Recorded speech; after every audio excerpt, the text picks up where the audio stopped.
Boom. That is live. Live and live. Yeah. Clean your seat. Yes. Okay. We're Ready? Are you comfortable? I'm comfortable. It's been a while since we did this. It's been a month.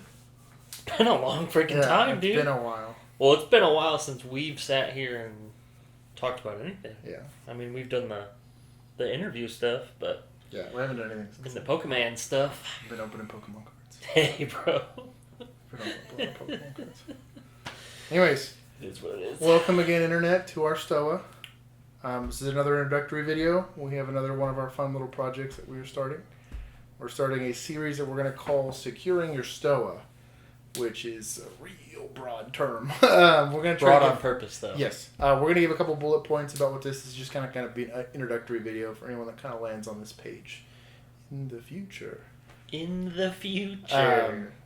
One of the reasons why I think, this is, we're now post 2020 and with all of the kind of nonsense that was happening with that. Thank goodness. We've all made it. Anyone that's crossed that finish line, for those of us that didn't, God bless you, we all miss you. But I think it's important now, kind of like what happened in like the Great Depression, that everybody was like, got more like concerned about conserving, food, or got more concerned about making better financial decisions, all those kind of things. We kind of see this opportunity for us to kind of all collectively reset our minds. For us personally, and we have our own things that we just started this year that we're doing. But for everybody, we can take our platform and try to kind of give some advice on maybe how to reset your mind, not for a year and not for New Year's, but moving forward, so that even if 2021 was worse than 2020, you should do better if you secure your Stoa. That's right. But let's be honest. You control how 2021 is going to go. True, 110%. Because there's plenty of people that made tons of progress in 2020 despite all of the crap. So, and these are not resolutions. No. This is not a New Year's video. This is not I'm going to do these things for a week. A week or two, a month. Yeah.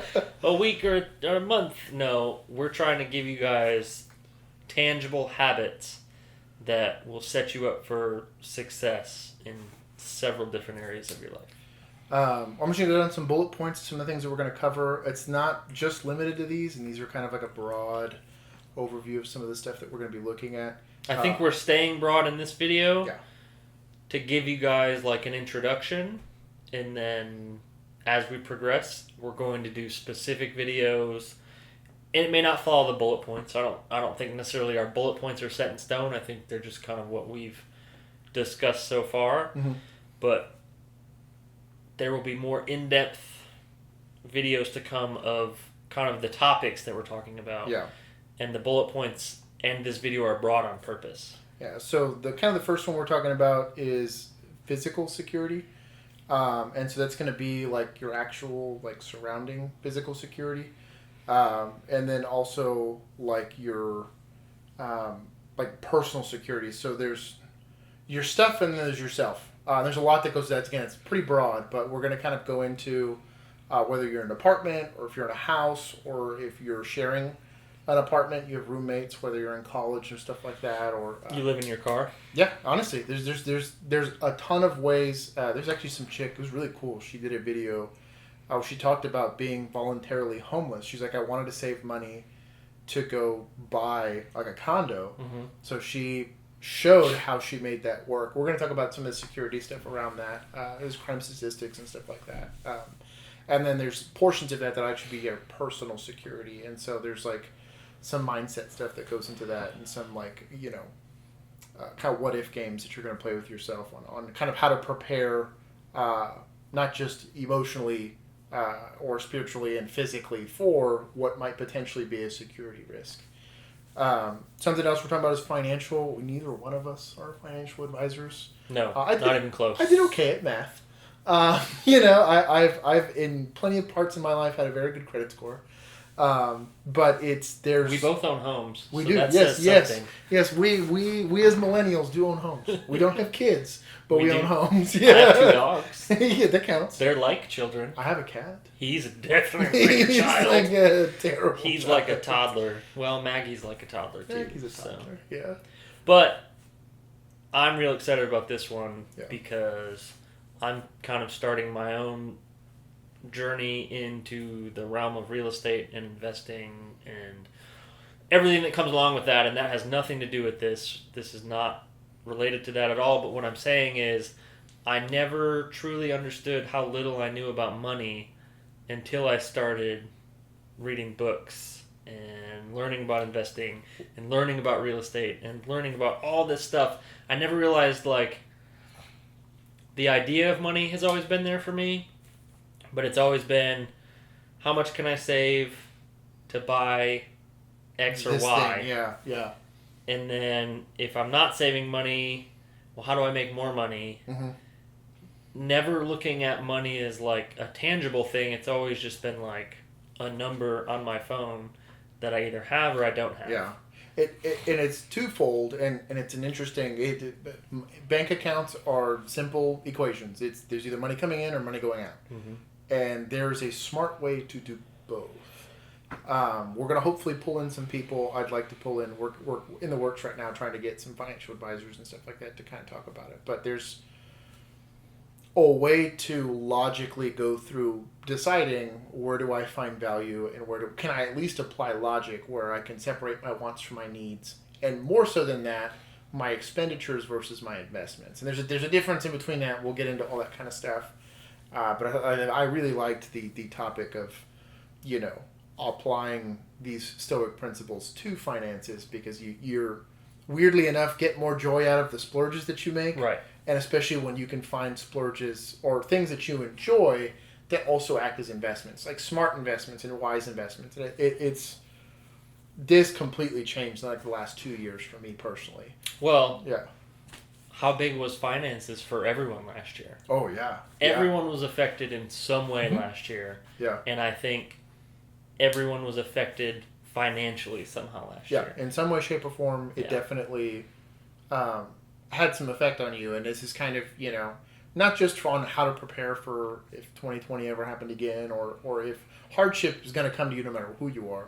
But if you're prepared for hardship, it's easier to deal with. Right. The next one we're talking about was like personal relationships. In securing, and this is kind of like a abstract idea, but there is a way to have secure relationships both with your family and then with your friends. And I always... And your spouse. Yeah, well, and I'm lumping spouses and girlfriends and stuff into family, but there's the significant others. Yeah, there's the relationships you pick and there's the relationships you have. And this also goes into work relationships. This goes into a lot of these things that you, no matter how much Amazon and DoorDash and Hulu might make you want to believe that you could just kind of be a hermit, we are all part of this little horrible group project. And you That's need a good way to put it. Yeah, you need people, and you're going to interact with people, and it's kind of how to control, maybe not control, but how to better utilize relationships and how to be a better person in a relationship. Look at us. Yeah. We met at work. Yeah, quite literally. Now here we are. Yeah, we're buddies. We're here spending money on lights and spending time talking to an inanimate object for It's the internet. fun, though. I do enjoy it. And I wouldn't do it with anyone else. Yes. You're my Stoic bro. That's right. Stoic bros. So that's something we wanted to cover. I think it's important. I think it's not talked about enough because everyone takes... It seems like a very, not taboo, but like touchy subject for a lot of people. Well, and it's like a lot of people take that for granted. They take relationships for granted. And not that it's not like, you're taking advantage of your friends. It's just that, I have them, so I'm good so at I don't it. have to nurture that relationship anymore. I've already become friends with you, so that's enough. Or I don't have to evaluate whether or not this friend is good for me or not. That's big... And a lot of times, like, it's not that they're bad for you because they're these maleficent people. A lot of times it's you don't set boundaries, or you just don't communicate very well with them, and they believe in their mind that they're doing what they think should be good for you and what you Yeah. want, and you're always just very apathetic with them or too polite to tell them otherwise, and they don't realize that they're causing you all of this stress because you never voice it. So we'll cover that in that video. Also, just before we move on, I think we should touch on it. That can apply to your family members too. 110%. Just because someone is your family member Yeah. does not mean that they deserve to be in your life if they are toxic. Yeah, and it's a two-way street. We're trying to teach how to evaluate them and yourself within those, and then that should really dictate whether or not you're continuing to pursue this relationship, work on that relationship, or terminate that relationship. It's really, it's a constant cyclical process of evaluating. That's kind of the whole point of Stoicism. That's kind of the whole point of any philosophy, is to continue to evaluate what we're experiencing and trying to realize how grounded is that experience in reality, and then how do I rationalize kind of my way through it. It's Stoic, Stoic mindset. Yeah, we're working on it. Stoics. The next one's wellness. It's another big one that we're both pretty excited about. I love wellness. Yeah. There's the big. I love the next one more. Yeah, a big one that I think him and I both really want to talk about. There's wellness as in, like, am I creating things that are going to create self-actualization? Am I finding fruitful employment? But there's also, like, mental health things. Part of this is tied into relationships, but we're separating this because we're evaluating something different. Your experience versus what's happening to you is always going to be different. You could have a great family that loves you, a great job, and still not be well. And your mental health may still be suffering for, again, it could be post-trauma, it could be... I think a lot of people realize that this year. I know we keep going back to 2020. Oh, but it was a polarizing year for everyone in many different aspects, and I think that's why this idea kind of sparked with us. Yeah. Because I think whether you were quarantined or you were essential or you stayed home or you still went to work, your life was a little bit different, and I think you looked at it through a different lens, and you might have realized some things about yourself or your mental health that you hadn't before. I know we did. Yeah. 100%. Our job, we still went to work every day, but our job changed significantly. Night and day. And I wouldn't say it took a toll on either one of us, but it definitely changed our outlook on a lot of things. My philosophy and approach to work couldn't have changed more. Yeah, I agree. Outside of me turning and hating it. Yeah. I mean, it's really like it's... Yeah. That's a hard thing to wrap into words. We'll cover it when we get to that video. It'll be that has to be a more in-depth conversation. Yeah, but it definitely, we feel you. That's the best way I can say it. Yeah. If anyone's out there having a hard time, I feel you. Yeah. You're not alone. And we'll cover that. That part of that's work. As far as wellness, your work environment, kind of like your home environment, is important. And I think, again, trying to control... and what you do for work is important. Mm-hmm. And it's like, ultimately, you have to consent to everything that's happening here. But, like, part of that's also still creating boundaries. And we all need to collectively work, or just nothing works. Somebody's got to gather, somebody's got to hunt, somebody's got to build buildings, somebody's got to go, make sure people are getting better. We, again, need each other. And this is the reason why philosophy is so important. And again, for us, it's Stoicism that we're trying to bring out there, so it's important. Big one, huge one, fitness is another thing we're going to kind of cover. I love it. This is, again, both... Can we tell them? Yes. Can we tell them what we're doing? We'll drop our terrible idea that we're committed. It's not a terrible idea. He thinks it's terrible because I came up with it. Yeah, I didn't come up with it. That's not fair. Yeah. I shouldn't say that. I saw a post of an individual that popped up on my feed that completed 1,000,000 meters on a rower last year. And to me, number. That's such a psycho. That was the most incredible thing that I'd seen on social media last year. And I don't know why, I just felt like it's an incredible goal. It's an insane number. It's something that no one wants to do except maybe me, because I'm a psychopath when it comes to fitness. Absolute psycho. So we've decided, since we both have rowers, Yes. that we're going to row 1,000,000 meters this year. Whether it kills me or not. It won't kill you, it's going to make you better. Yes. I'm exercising that Stoic mindset. We will do a little separate video to kind of celebrate our rowing endeavors later, but I couldn't hold in my excitement for this endeavor that we're 4 days into already. So, and again, we'll break it down. Part of that's going to be diet. We're going to actually have a whole food thing. I think that's important. Because it's important. Yeah, and it seems silly to talk about a Stoic mindset in food, but we're talking about rational, that's not logical silly at all. Because thoughts. What's one thing that people get extremely emotional about? Oh, food. Food. I get emotional about food. Clearly, I get emotional about food. I'm 57 days into 75 hard. I'm the most emotional about food right now. He will cry the next time he cheats on food, which will be in 17 days. 17 days. And it won't be a cheat in 17 days. That's it'll right. be a celebration. It'll be a reward. It'll be a reward for dedication. But food is a very emotional thing. We're also going to talk about exercise. I think we're going to do an entire segment on, again, home gyms, going to actual gyms. He's going to sit there and do his full. We're going to talk about jiu-jitsu. We're going to talk about weightlifting. We're going to talk about people that do running. We're going to try to bring in some people to also talk about just your take. Clearly not my word on it.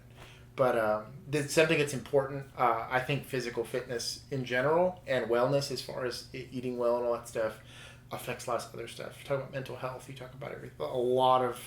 You talk about mental health from like a scientific standpoint. Yeah, I mean this is exercise. Yeah. Scientifically, physiologically affects it. So that's something we're going to talk about, and there's just a bit of fortitude you kind of have to stay dedicated to something like that. Personal growth is a big one. This is kind of at the center of this channel. It's probably the most broad idea we're bringing about, but there's we put skills versus knowledge, and both of these things kind of work in tandem. Learning in general, but like focused learning, I think. Yeah, you're looking at very specific things that are going to affect your life right now, and that are going to better your life in the future. And so, and it's, again, it stays broad, but we kind of wanted to make a separate deal on that as far as a bullet point, because that covers everything from learning how to use tools to learning a new language. I mean, there's a lot of different ways that you could go about, opening up your skill set and your capacity to do better, or to, I don't know, affect the world, the greater world around you, and contribute to it. It doesn't matter what your the predispositions or limitations are. There's some of these things. Stephen Hawking was like completely, practically a vegetable. And this man had to have assistance even to speak as one of the greatest minds that ever existed. And so, like, there's a way to contribute and to really reach towards bettering yourself so that you can, again, apply for the world. I think that was important. And then preparedness. Preparedness. Prepare, not we don't know how to say it. We don't know how to say it, so. But we're to be prepared. To work on being prepared. That's what we'll say. Being prepared as a person. So there's like the actual. Where do we put actual and theoretical? So there's actual and theoretical, and we'll get into that. We'll explain the little games you can play with yourself. Yeah, games. Yes, I play games with myself all the you time. know what I mean. But there's the what if game. It's what if game. So had you been more prepared, for the people that were more prepared for last year, did better. It's really what it comes down to. People that when this happens again in the future, and we're not talking about toilet paper. No. That's not that kind of prepared. Like financially, physically, mentally. Yeah. Prepared. Whether it's a business, your personal life, or again as an organization, as a governmental body, anybody that was kind of looking towards the future and saying, "Hey, what are some things that might happen that I should probably be prepared for?" We're going to cover a couple of those things. Some of that has to deal with relationships. Some of that has to deal with again your job, again finances. Food, shelter, water, all that simple stuff. That's the actual side of things. There's nothing wrong with stocking up some toilet paper. Sure, yeah. don't go buy the whole store out and be a jerk. Yeah. But and again, your effect on the greater world around you, reusing and recycling versus just throwing it away and getting something. We'll talk about all that, but we have a lot to say, and we're trying not to deep dive in this video because it's just supposed to be an introduction. Yeah, we managed to break it into about 7 points. Those 7 points have like subsections, obviously. Our real plan is to kind of also pull in subject matter experts on some of this stuff. There's some of the things that like we've personally learned, and we will try to find a way to like dilute it down in our dumb layman's terms. But I'd also like to bring in people that know what they're talking about and know what they're doing. So because I wouldn't say we're experts on anything. No, I'm not an expert on anything. I do a lot of research. I do a lot of thinking and reading, but it's not. I want somebody that lives, breathes, and eats it. And if I can get them to present that information to y'all as the people that are taking the time to watch our video, I would like to do that. Except maybe fitness. I'm pretty close. Yeah, you're pretty close. You're getting there. Diet for sure too. For sure. I'm close. Yeah, I wouldn't call myself an expert because I don't necessarily expand that knowledge every day. Yeah. But from a practical standpoint of I think so. Telling someone how they can get through day to day, I think so. I think I'll be a subject matter expert on that. So that's our overview. Like I said, it's going to be called Securing Your Stoa. It's kind of going to be our series. We're going to probably add another. There's probably going to be a mass of different kind of playlists that we're going to do for all of this stuff. But watch out. We're taking over 2021. So that's going to be our project for the next couple of weeks. Be looking forward to some of those videos. We're going to be starting also, we're adding more to our Stoic fam. And be reaching out to a couple of local brands in the North Texas area and abroad. So, but again, until next time, stay stoic, bros. Stay stoic, bro. Stoic fam. We love you. All of you.